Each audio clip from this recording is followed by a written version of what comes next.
Olá, boa noite a todos.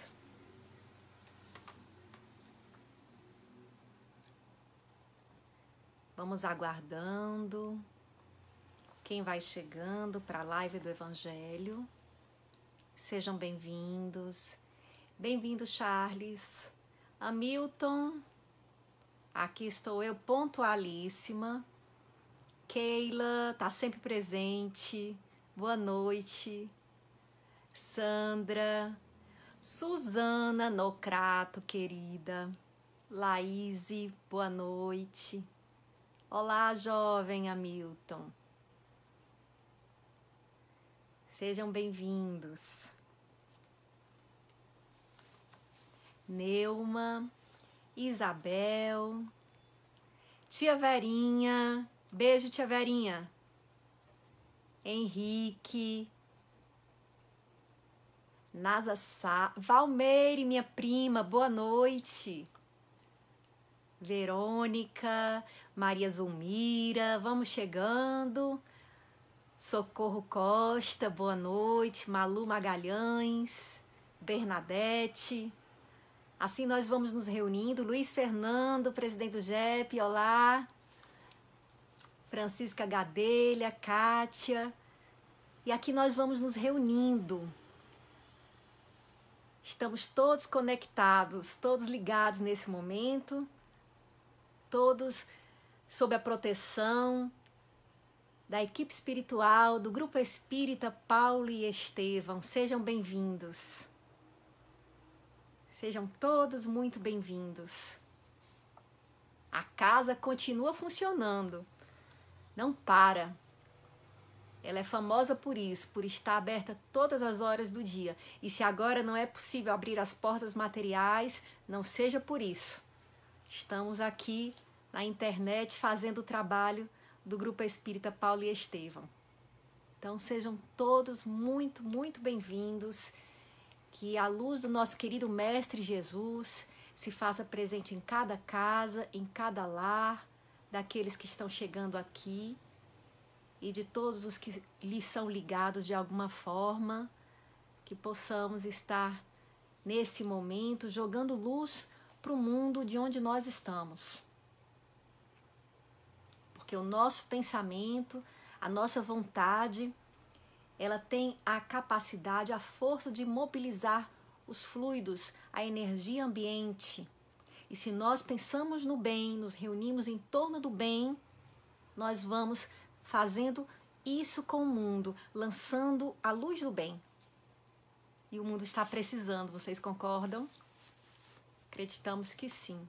Oi, Rociane, bem-vinda. Bem-vinda Fátima Lima, Beatriz Gomes, Verônica Diniz. Sejam todos muito bem-vindos. Então, enquanto vocês vão chegando, eu vou aqui dando os avisos, os tradicionais avisos. Amanhã teremos novamente live do Evangelho, às 20 horas, e será com Lindenberg Castro. Conheço o Lindenberg, gente muito boa, antigo trabalhador da casa, e ele vai estar falando de o orgulho e a humildade. O capítulo 7, para quem quiser ir estudando, item 12. Esse vai ser o de amanhã. E sexta-feira, também às 20 horas, nós teremos a palestra, e a palestra será uma live com Nazareno Feitosa. Nazareno foi um trabalhador do GEP, começou as suas atividades aqui no Grupo Espírita Paulo e Estevão, e hoje está na Federação Espírita, em Brasília, dando continuidade ao trabalho espírita. Ele vai estar palestrando conosco na sexta-feira, às 20 horas. Naninha Nunes, bem-vinda, querida. Luiz Escafa, boa noite. Liana Mendes, boa noite. E avisamos que o GEP, ele continua recebendo doações para a preservação e manutenção das suas sedes, que elas continuam com algumas atividades funcionando, Tem os seus funcionários. E aí a gente pode ver como contribuir no site www.gep.org.br. E lá tem o menu doações, para quem quiser contribuir ainda com a casa, com as suas atividades, com a sua manutenção. Então, sejamos todos bem-vindos. Vamos aqui ainda recebendo cada um que vem chegando. Graziela, Gardênia, querida, Cleide, Cândido, Aline, todos chegando. Oi, Aline. Edmilson de Paula, também uma pessoa sempre presente. E eu vou ler aqui uma mensagem. É uma mensagem que o meu pai e a minha mãe liam quando eu era criança.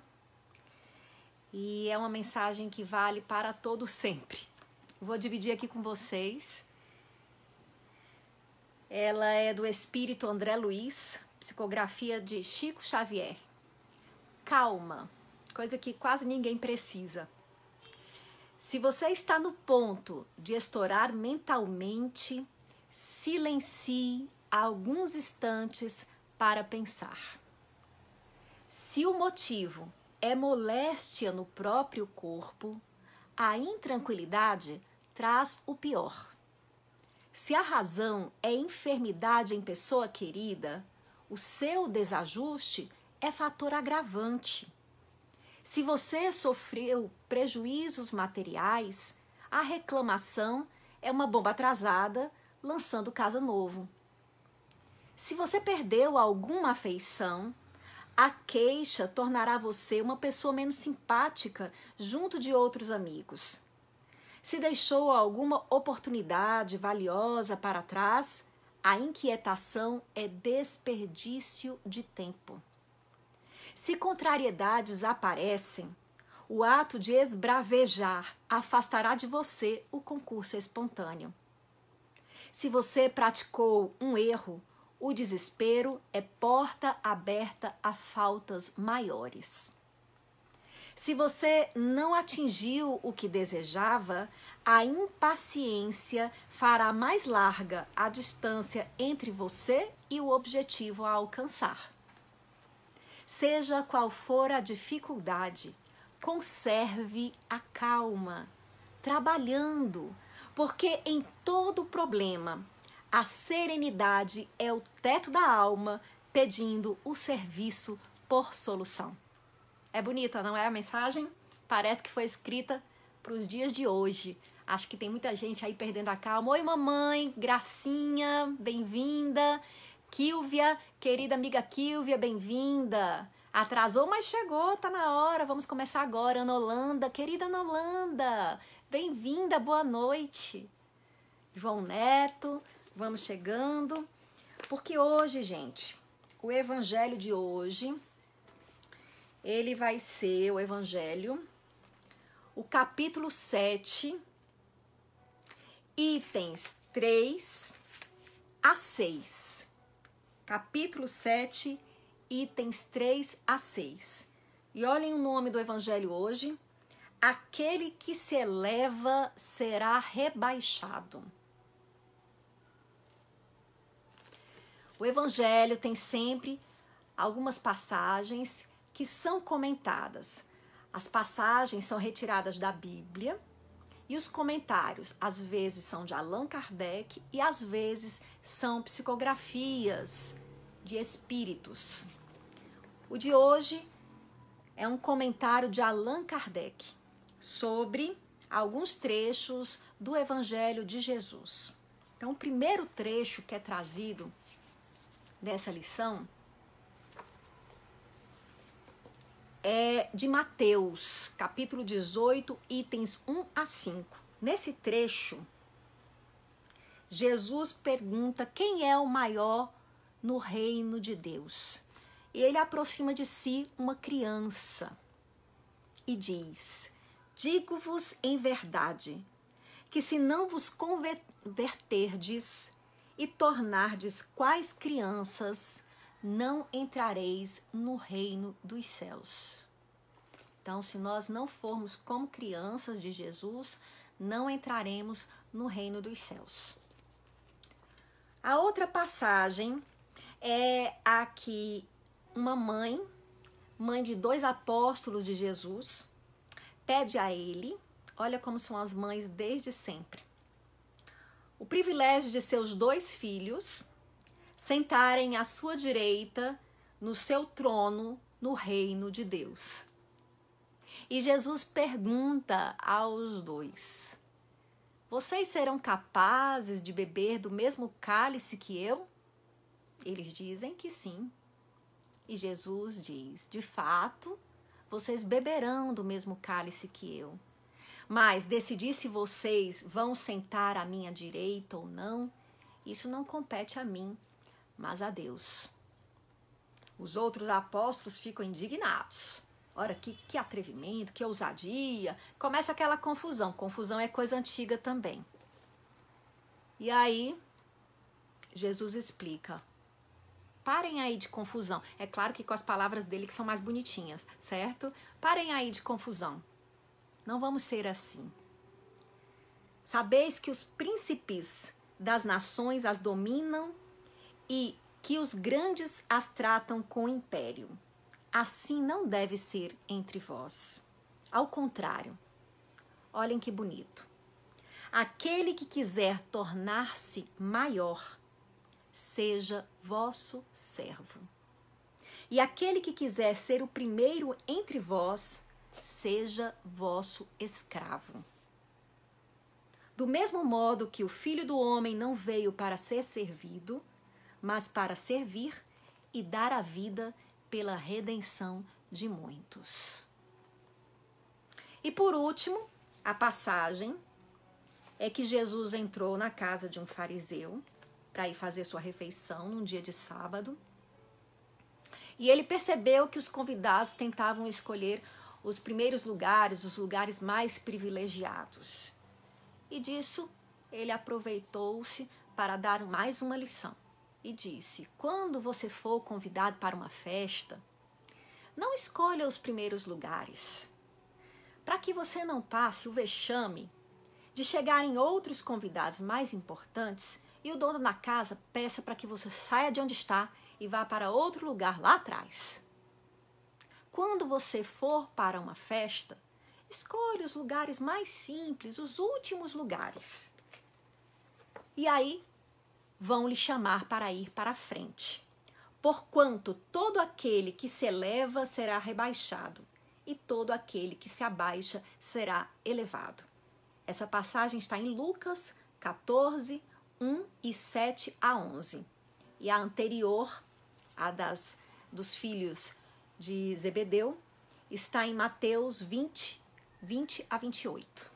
Para quem quiser dar uma olhada. E aqui no Evangelho segundo o Espiritismo, para quem chegou agora, no capítulo 7, itens 3 a 6. Bem, essas passagens, as 3, não são iguais, mas falam de um mesmo tema. Qual é esse tema? Primeiro, Jesus diz que nós devemos ser como crianças. E nas outras 2 passagens, ele vai dizendo que quem quiser ser o maior, seja o menor. Que nós devemos escolher os últimos lugares, para que então possamos ser chamados aos primeiros lugares. Então, do que será que tratam essas passagens? O que a gente conclui disso? Minha mãe costumava falar assim, nos evangelhos que a gente fazia, os evangelhos do lar. Mas por que é que Jesus não falava com mais clareza? Tudo que Jesus fala, a gente tem que ficar tentando descobrir o que foi que ele disse. Não sei se vocês têm uma reclamação semelhante à da Dona Gracinha antigamente. Hoje ela já não diz mais isso, porque ela entendeu. Mas por que Jesus não fala claramente, não diz logo o que quer dizer? A gente fica tentando destrinchar o que é que Jesus queria dizer com isso. É muito simples. Jesus, ele ensinava. E como um bom professor, ele usava histórias, ele usava exemplos, ele usava imagens para melhor causar impacto, para melhor acessar os corações das pessoas. Então ele já era um contador de histórias. Então ele não tinha slides, ele usava as imagens sugeridas pelas histórias, pelos exemplos, ele usava as pessoas que estavam presentes, as situações do dia a dia para poder nos ensinar. E aí também Jesus, que era muito sábio, falava não só para aquele povo da sua época, ele falava para toda a posteridade, para todas as nações. Ele sabia, na sua sabedoria, que aquele ensinamento iria ter que continuar para além das fronteiras de Israel, da Palestina. Então Jesus falava por parábolas, falava por exemplos, falava por metáforas. Ele usava imagens representativas, de forma que as histórias sobrevivem com muito mais qualidade, com menos perda, a ação do tempo, a ação do lugar. As histórias sobrevivem. Por exemplo, todo mundo conhece aqui a história da Chapeuzinho Vermelho e pode contá-la, mesmo sem lê-la no livro, porque é uma história. Então as histórias, elas se perpetuam com mais facilidade. E aí Jesus usava histórias, porque as histórias tocam mais fundo no nosso coração. E aí nós vamos interpretando, e olha que maravilha. As histórias de Jesus têm múltiplas interpretações. Toca cada um de uma forma sutil, de uma forma diferenciada, de uma forma que tem a ver com cada um. Então você vai captar muito daquela mensagem no que ela traz para você. E essas 3 passagens de Jesus, das crianças, dos filhos de Zebedeu, da festa, essas 3 passagens nos remetem à humildade. O comentário de Allan Kardec versa justamente sobre a humildade, sobre a necessidade de sermos humildes. Ora, mas que vantagem, eu não sei se vocês já se perguntaram, que vantagem há em ser humilde? Sim, ser humilde. Por que isso é uma virtude? Por que nós não podemos ser orgulhosos? Qual o problema? Se eu não estiver fazendo mal a ninguém, por que ser humilde é uma virtude? Bem, Jesus usa como exemplo uma criança. Então vamos entender o que é essa humildade da qual ele fala. De que humildade estará falando Jesus? O que é essa humildade? Tem gente que pensa que ser humilde é ser desleixado. Tem gente que pensa que ser humilde é ficar se diminuindo, é ter baixa autoestima, é se humilhar. Mas não é bem isso, não. Jesus coloca que é ser como criança e ser servidor.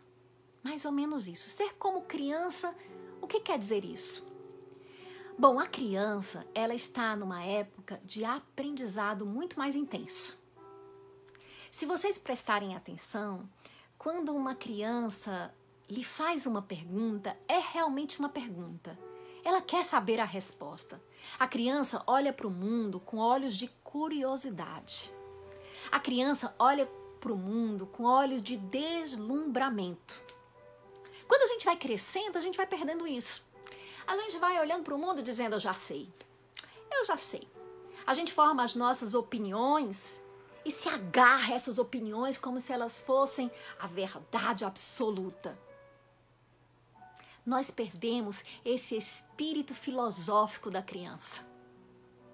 E é justamente neste espírito filosófico de fazer perguntas, de estar sempre aberto às respostas, de considerar a importância de cada pessoa que lhe responde. A criança não dá valor ao título de quem lhe dá a resposta. A criança respeita a experiência de quem lhe responde. Então, nós perdemos isso. Nós perdemos essa humildade de aprender. Humildade de se deslumbrar com pouca coisa, de achar o simples belo. Nós vamos perdendo isso. Então Jesus nos convida a ser como crianças, a estar abertos, a nos abrir para o que é novo, a entender que a gente não sabe nada e que sempre pode aprender alguma coisa. Me digam se isso não é ser como criança. Como na infância menor, porque já tem criança que cedinho, né? Vai perdendo isso. Mas inicialmente nós somos assim. Essas pessoas que são como crianças. Criança não guarda mágoa. Criança, a mágoa passa rápido. Mas eu acredito que quando Jesus usa a criança como exemplo, a grande questão da criança é essa. É da abertura, da flexibilidade, da possibilidade de errar, da criança se permitir aprender. E que nós vamos perdendo quando vamos crescendo, né? Nós vamos ficando orgulhosos. Então, esse orgulho ao qual se refere o Evangelho, muito provavelmente, Jesus compara os orgulhosos com quem? Com os fariseus. Quem são os fariseus? São os homens sábios da sua época. Os fariseus que sabiam ler, os fariseus que conheciam as escrituras. Então, Jesus fala muito do orgulho e da vaidade dos fariseus. Então, hoje, nós somos fariseus quando nós achamos que por termos um título, que por conhecermos a língua, que por sermos viajados, que por termos isso ou aquilo, nós somos melhores ou mais capacitados que o resto do mundo. E existe essa postura mesmo. Desrespeitamos, às vezes, o conhecimento de uma pessoa simples. Hoje já existe inclusive uma revisão na ciência para isso. Por um tempo a própria ciência se fechou muito, né? Acreditando que todo conhecimento que não viesse do laboratório não era válido. Mas hoje isso já está sendo revisado, inclusive no pensamento científico. Nós temos alguns pesquisadores que estão questionando esse saber que vem eurocêntrico, que vem unicamente de um modelo de investigação. Mas existem outros saberes. Existem os saberes simples das pessoas simples, as tradições, aquilo que a nossa avó falou, a sabedoria popular, a sabedoria indígena, a sabedoria dos africanos, dos afrodescendentes. Existe a sabedoria, o conhecimento que vem por outros meios que não são os laboratórios e que também tem o seu valor. Então nós podemos nos abrir a isso e entender que nós sabemos ainda muito pouco. Que todo o conhecimento nosso, humano, ele está sujeito à revisão. Então a gente passa a respeitar mais toda forma de conhecimento e todo o saber. Então essa é uma postura de criança, uma postura de aprendizado. Essa é a humildade da criança. E a outra forma de expressar a humildade, Jesus coloca, é servindo. Não quero ser maior. Sabe, gente, muitos erros vêm da gente tentar querer ser maior, da gente tentar querer se afirmar. A gente quer se afirmar pela força, fazer valer aquilo que a gente acredita pela força, pelo grito ou pelo orgulho. Aí a gente puxa o nosso diploma, o nosso conhecimento e se gaba.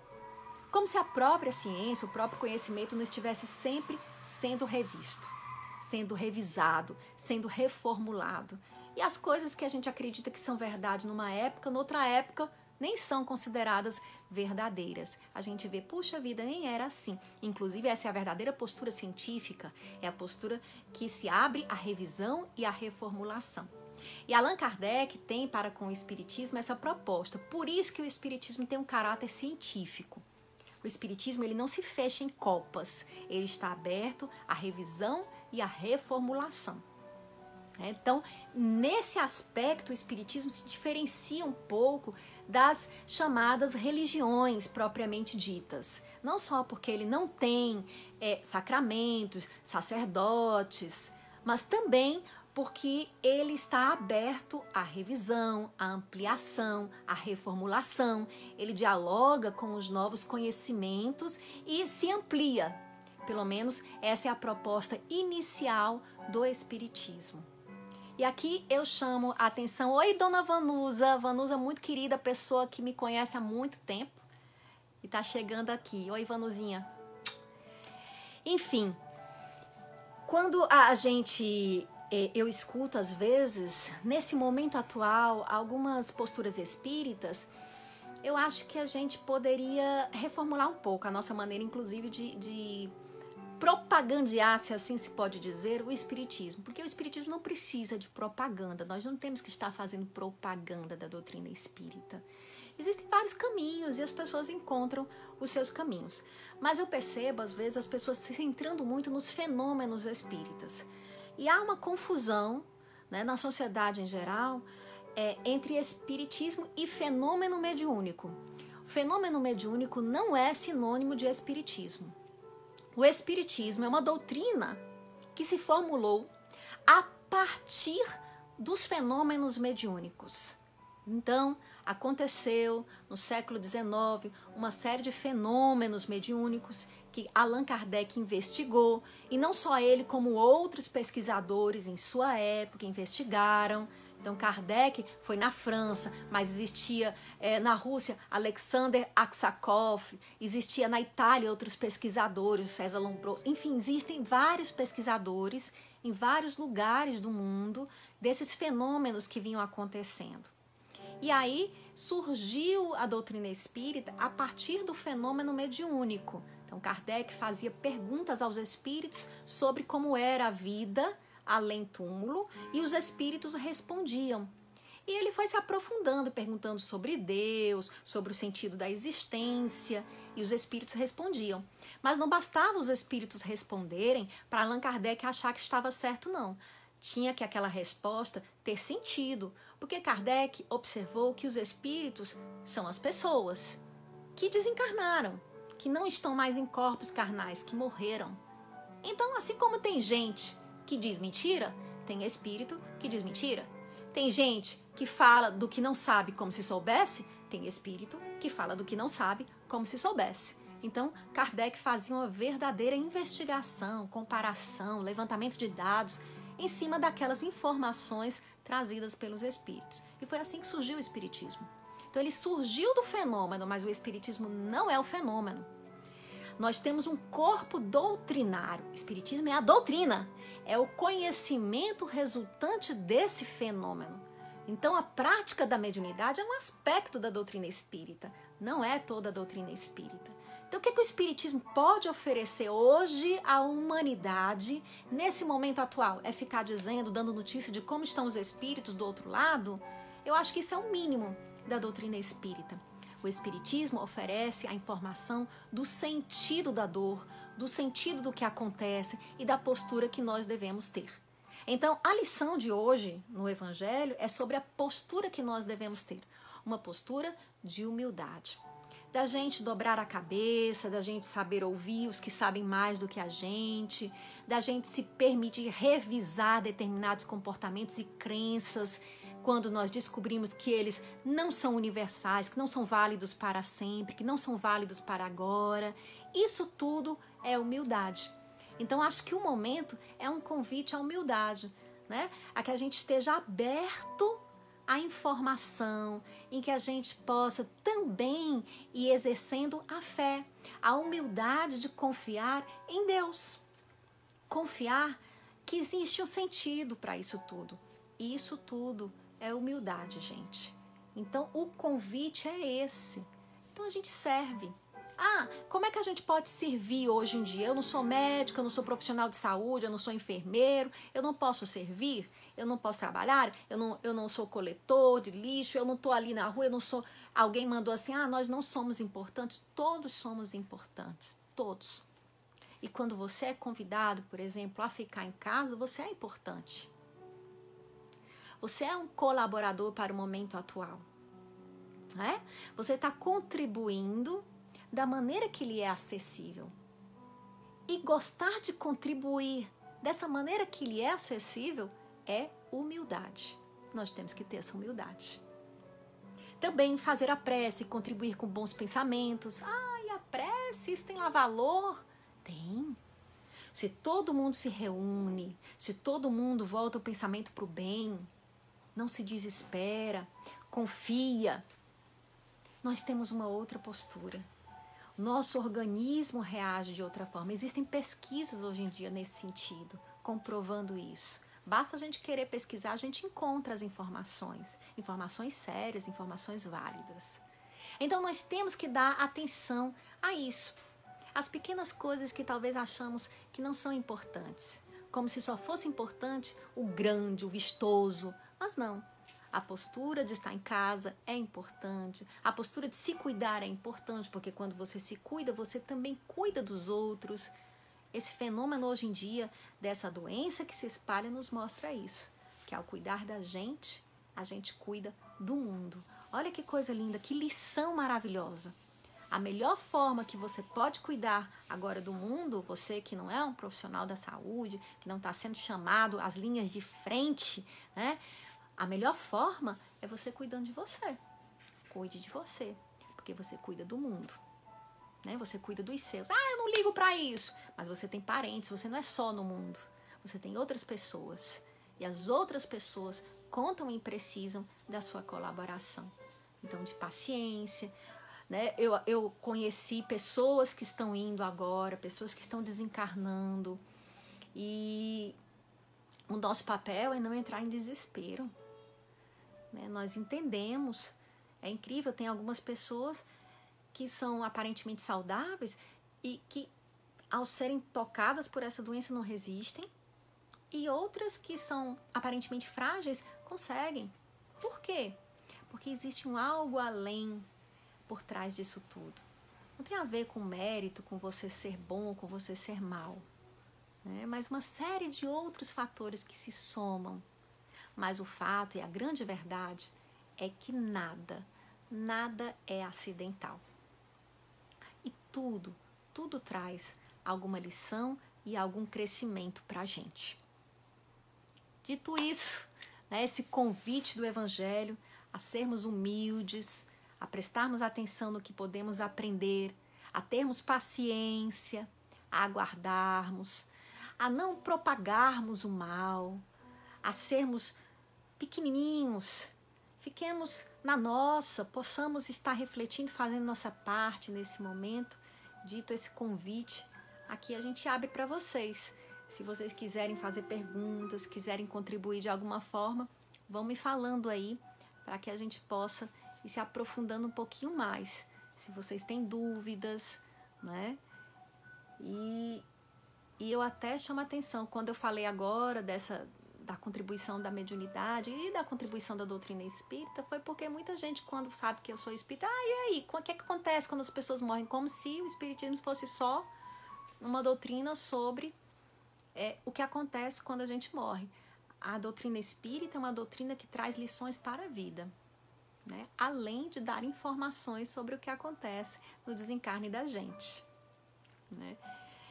Então, Sônia, um exercício diário da humildade a gente tem que fazer. Nunca a gente sabe tanto que não tenha nada para aprender. E aí nós somos como crianças. A Rociane, eita Carol, você nos ajuda a pensar diferente. Que bom, porque essa é a grande proposta da doutrina espírita, né? Que a gente possa ir sempre questionando. Não é à toa que o primeiro livro da doutrina espírita é um livro de perguntas e respostas. Acho que é assim, tipo, pergunte. A melhor forma de aprender é perguntando. Mas não pergunte e jogue no ar a pergunta, não. Pergunte e vá atrás da resposta. Mas ao ir atrás da resposta, tem um interesse genuíno e uma vontade verdadeira de aprender. Porque tem gente que pergunta por perguntar, tanto que esquece até a resposta, mas nunca esquece a pergunta. Tá sempre fazendo a mesma pergunta em todo canto. Então, amigo, tá na hora de pesquisar melhor essa resposta e se aprofundar nas possibilidades, né?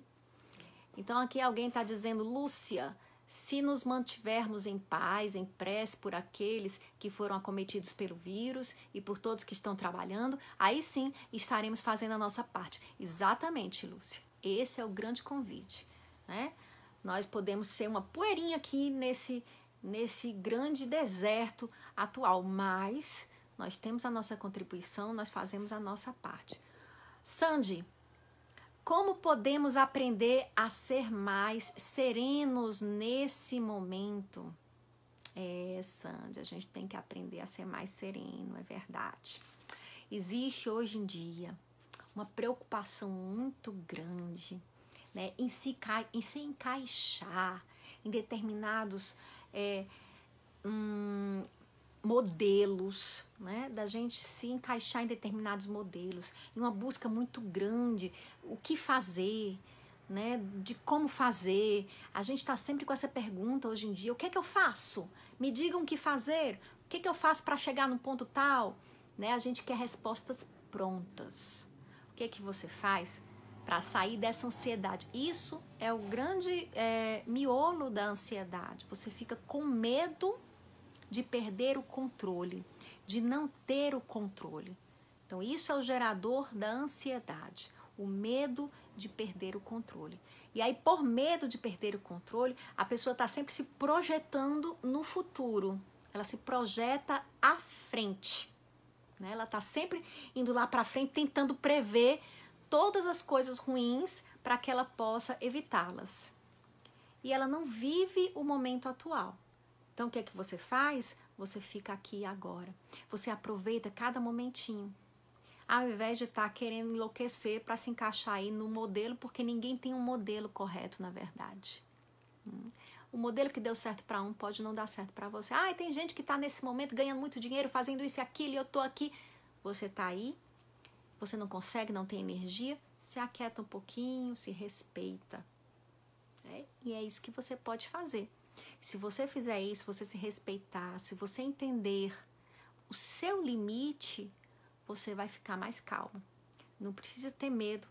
Ai, o vírus está por aí, pode vir, pode me pegar. Bom, tem gente que fica gravemente enfermo, que morre, tem gente que não sente nada, tem gente que sente pouco. E aí? O fato é que você vai sofrer 2 vezes, se você for contaminado e a sua ansiedade anterior, que dá falta de ar. Meu amigo, pare com isso. Né? Você não sabe, você pode ser aquele que não sente. Então, o que é que eu vou fazer? Eu vou entender, eu vou fazer minha parte, mas vou entender que se eu fazendo minha parte adoecer, é porque realmente eu tinha que passar por isso. E que se eu passar por isso, eu tenho a tranquilidade e a calma, eu vou me fortalecer para isso. Então, vamos aprender a respirar, vamos meditar, sentir a respiração, aproveitemos o tempo para isso. Alguém pediu aqui um exemplo de como sermos humildes, a nossa velha maneira de querer a fórmula. Né? Não que eu esteja dizendo que seja o seu caso, né? Pode até ter sido outro, eu só aproveito a deixa para nos chamar a atenção. Né? Assim, como é que a gente pode ser humilde hoje em dia? O que não falta é oportunidade. Todo dia a gente tem a oportunidade de ser humilde. Existe uma coisa que tem uma psicanalista, eu acho que eu até já devo ter falado em outra live, porque eu gosto muito dessa psicanalista chamada Karen Horney, né? Então a Karen Horney, ela tem um conceito muito interessante, e aí tem tudo a ver com essa live de hoje, que ela traz o conceito de orgulho neurótico. Então o que é orgulho neurótico? A Karen Horney diz que o orgulho em si não é ruim. Se você considerar o orgulho, assim, você se sentir feliz por suas conquistas. Concordo com ela. Pô, eu fiz conquistas, eu reconheço minhas conquistas. Isso não é humildade você não reconhecer os seus méritos. A gente reconhece. Eu sou assim, eu gosto disso, eu fiz isso. Né? Eu me lembro aqui, ó, eu tô aqui falando com vocês. Por que eu tô falando com vocês? Porque eu sei falar. Se eu não soubesse falar, eu não estaria falando, não é verdade? Aí vocês dizem, Caroline, você fala bem. Eu vou dizer, não, que é isso. Eu acho que eu falo direitinho, senão eu não me atrevia. Tá bom? Isso que metida. Gente, por que é que uma pessoa se propõe a vir fazer uma live? É porque ela acha que fala alguma coisa, não é verdade? Agora eu tô trazendo um conhecimento da doutrina espírita. Mas a minha visão e a gente reconhecer as coisas que a gente tem, não tem nada de mais nisso, não. Então eu aprendi isso com um cantor espírita há muito tempo atrás, o Arilson Ferraz. Alguém elogiou, Arilson, você canta muito bem. Aí ele falou, eu sei. E todo mundo ficou chocado, como se a gente nunca pudesse dizer que sabe de algo que a gente faz. A gente, se ele não cantasse bem, por que é que ele ia se propor a cantar ali, num evento? Então é por crueldade, das duas uma. Ou você sabe que canta bem, ou você é cruel, porque canta mal e vai azucrinar o ouvido das pessoas. Então, a gente tem que ter esse reconhecimento. Agora, o que é o orgulho neurótico? É você achar que merece mais que os outros, que é mais importante que os outros, que está acima dos outros. Todos os seres humanos erram, mas você não pode errar. Você pensou que eu ia dar um outro exemplo, né? Pois é. Sabe aquela pessoa que diz, eu sou muito exigente comigo mesmo. Eu nunca sei dizer não, porque eu sempre quero agradar todo mundo. Tão fofo, né, esse defeito? É um defeito fofo. Isso é vaidade da gente. Porque, na verdade, se a gente é humilde, a gente sabe dizer não. Sabe por quê? Porque você se permite ser incompreendido e julgado mal. Humildade é isso. Eu vou deixar que os outros me julguem mal, porque quem sou eu? Se até Jesus foi julgado mal, erradamente, por que eu vou ficar desesperada querendo mostrar para o mundo as minhas boas intenções? Jesus, quando é preso, ele não fica, gente, eu disse a verdade, eu só falei coisa boa, eu não quero um reino diferente. Não. Ele falou, gente, eu falei para todo mundo, abertamente, todo mundo sabe o que eu falei. E ele se mantém numa postura humilde, porque ele sabe o que ele falou. Então, quem tá aí, desesperado, querendo convencer os outros daquilo que fala, mas vocês não estão entendendo, vocês têm que entender. As brigas políticas, pura falta de humildade. Povo sem humildade a gente, não? Ficamos disputando quem é que tinha razão. E você fica até o fim querendo mostrar que você estava certo. Bobagem. Se você acha que tá certo, guarda isso pra ti. Faz a tua parte. Fala pra quem chega, como Jesus fazia. Jesus tem que ser o nosso exemplo. Passava, andava, pregava. Se vinham, bom. Se não vinham, também não saía desesperado querendo convencer ninguém. Mas é porque eu sei que isso é o melhor pro mundo. Jesus, tenho certeza que ele sabia que o evangelho era o melhor pro mundo. E mesmo assim ele sabia que o bem não é imposto à força. Que não adianta você convencer uma pessoa pelo medo. Você convencer uma pessoa por ameaça. Porque isso não é convencer. Isso é oprimir. E aí alguém perguntou sobre o fanatismo. Guilherme Custódio, como o Espiritismo explicaria o fanatismo? O Espiritismo não explica o fanatismo. O Espiritismo explica a razão da vida, por que estamos aqui. Nós é que entendemos, com base no Espiritismo, algumas coisas. Fazemos aqui um diálogo entre o Espiritismo e a psicologia, por exemplo. O fanatismo, Guilherme, para você realmente confirmar aí junto às pessoas, é desespero. Fanatismo é falta de fé. Fanatismo é falta de fé. Orgulho é falta de autoestima. O quê? Fanatismo, falta de fé, e orgulho, falta de autoestima? Exatamente. A pessoa fanática, ela tem tão pouca fé que ela não tem certeza daquilo que ela acredita e ela fica querendo convencer todo mundo por fim da força daquilo que ela acredita. Porque se todos concordarem, é a verdade. Por que ele está tranquilo? Não fica desesperado querendo convencer o mundo. Eu sei a verdade. E aí fica tranquilo. E eu sei que a verdade, no fim, aparece. Me tranquilizo. Falo com calma, tal qual Jesus. E orgulho é baixa autoestima? Orgulho neurótico? Baixa autoestima, muitíssima. Pessoa vaidosa, pessoa orgulhosa, aquela que fica prepotente, se achando acima dos outros. É uma pessoa que precisa disso para se sentir importante. Tão pequenininha ela se acha. Aí ela tem que se inflar como um pavão, abrir a cauda. Por que o pavão abre a cauda? Para conquistar. Pá.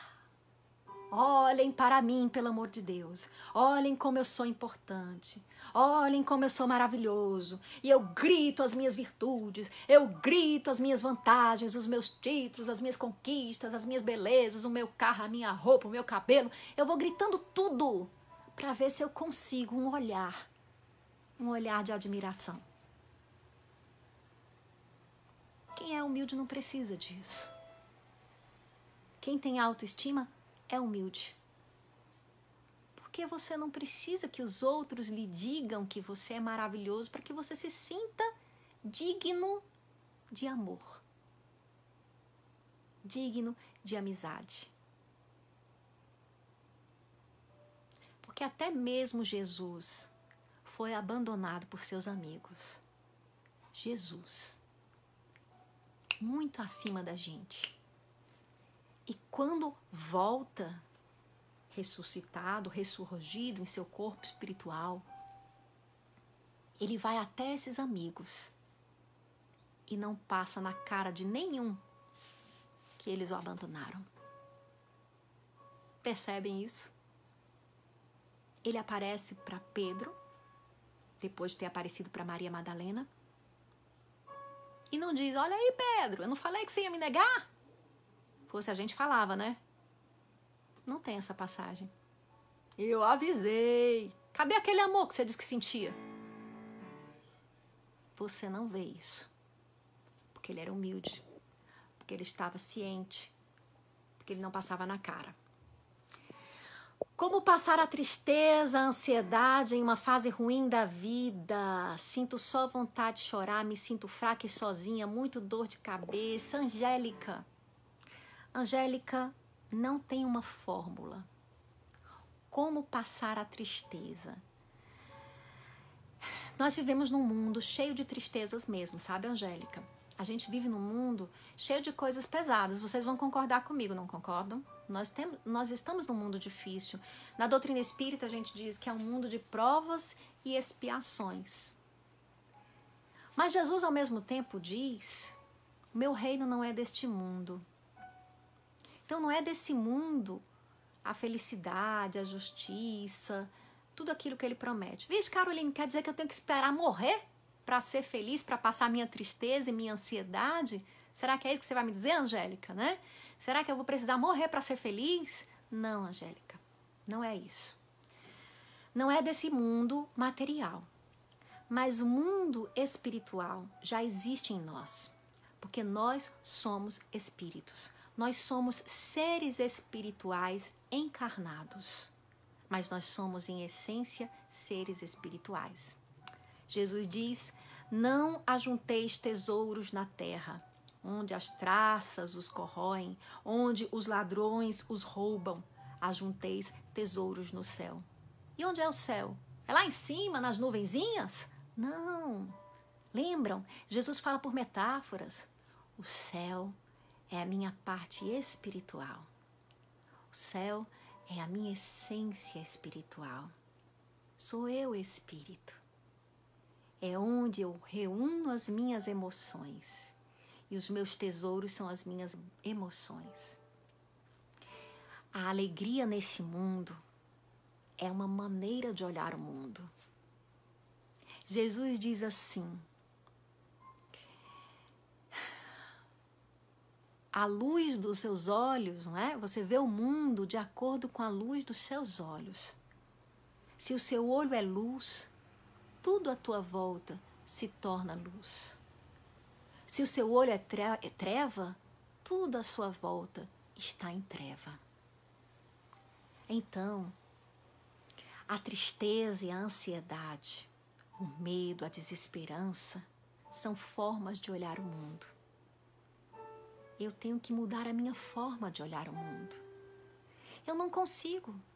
Você não vai conseguir enquanto esperar que alguém lhe dê uma fórmula. Você tem que ir atrás em si mesmo.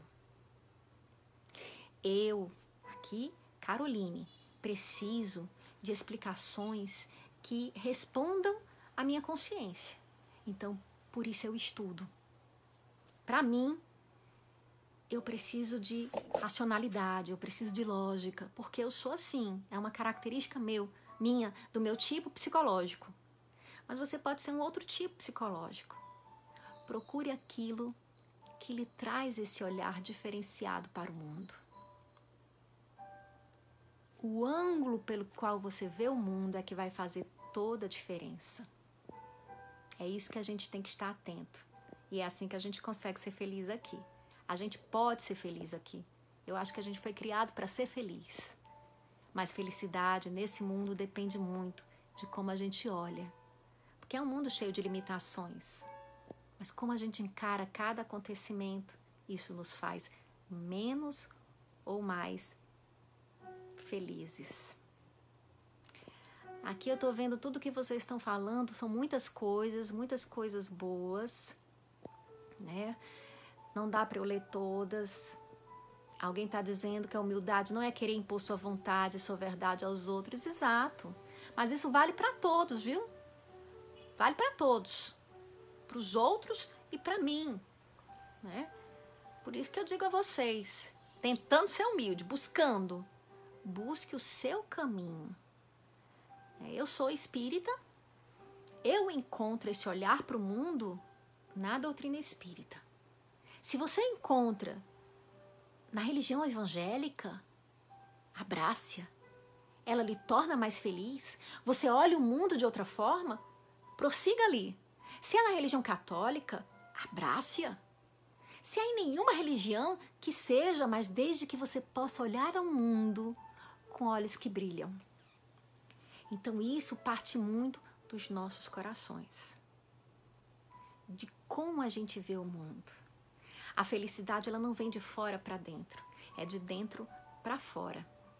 E Rociane diz que está travando. Tá travando, gente? Melhorou? Eu espero que vocês estejam me vendo aqui. Né? Gardênia Leão dizendo que o céu começa dentro de nós. Exatamente. Começa dentro da gente. Aqui alguém está dizendo, Elzinha, dizendo que não está travando. Iciele, Fabrícia, tá normal. Rociane, isso deve ser a tua internet. Preste atenção, né? Gente, nós vamos nos aproximando do final. Quero agradecer cada presença, cada bom pensamento. Gosto, né? Gosto de falar também, porque recebo, né? Eu já disse isso em algumas palestras e é a coisa mais verdadeira.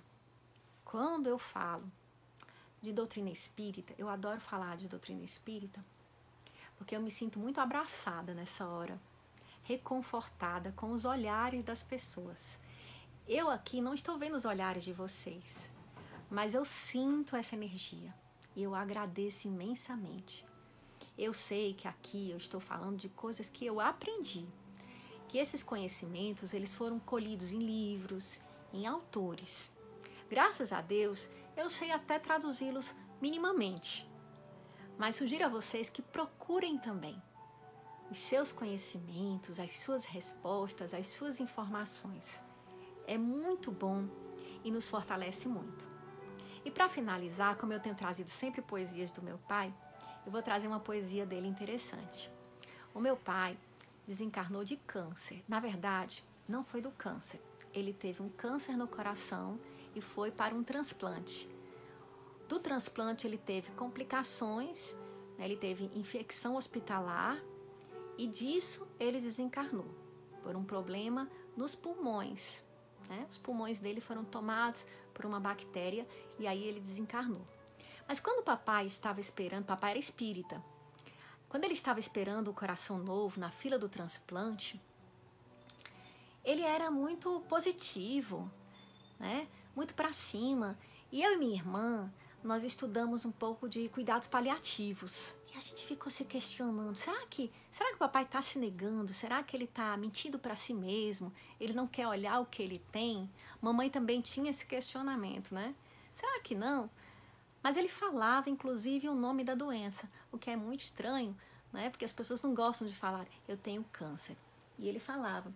E aí, depois que ele desencarnou, eu fui ver as poesias dele para ver quais eram as poesias que a gente iria selecionar para publicar o livro Cura Teu Coração. Eu e minha irmã publicamos, eu e minha irmã e minha família, não só eu e minha irmã selecionamos as poesias, mas a família toda publicou esse livro com a ajuda do Sistema Jangadeiro de televisão e dos amigos do JEP, enfim, tivemos muita ajuda. Um amigo que ajudou muito foi o Wayne, que desencarnou de Covid-19 recentemente, né? O nosso irmão Wayne, que ajudou demais o JEP, a casa, com cartazes, com uma arte linda da qual ele foi dotado. Se Deus quiser, ele está bem está sendo bem recebido e acolhido no mundo espiritual, né?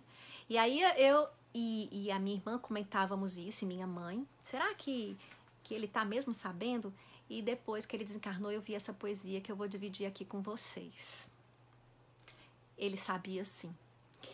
E eu quero mostrar isso para vocês, porque é isso que o Espiritismo faz comigo, fez com meu pai, faz com alguns.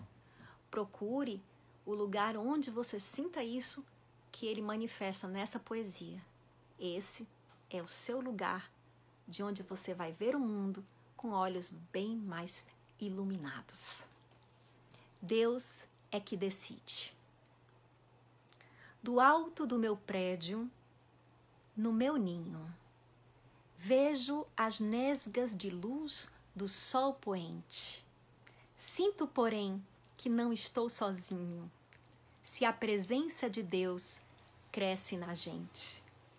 A noite adentra mais devagarinho, para apossar-se toda do ambiente. A brisa sopra fresca, com ar marinho. Tudo fala de Deus, qualquer um sente. Medito no meu caso, um câncer forte. Mas eu não temo o câncer, nem a morte, porque me sinto em Deus tão protegido. Não porque me veja uma exceção, porque na minha firme devoção, o que Deus decidir, está decidido. Alguém me perguntou como não ter ansiedade nessa época. Lembre disso. Lembre do exemplo de Jesus no Horto das Oliveiras, quando ele diz: Pai, livra de mim esse cálice, mas seja feita a sua vontade e não a minha. Acredite, tudo é como tem que ser. O que Deus decidir, está decidido. É o melhor. Confie em Deus. Muita paz, muita luz para todo mundo.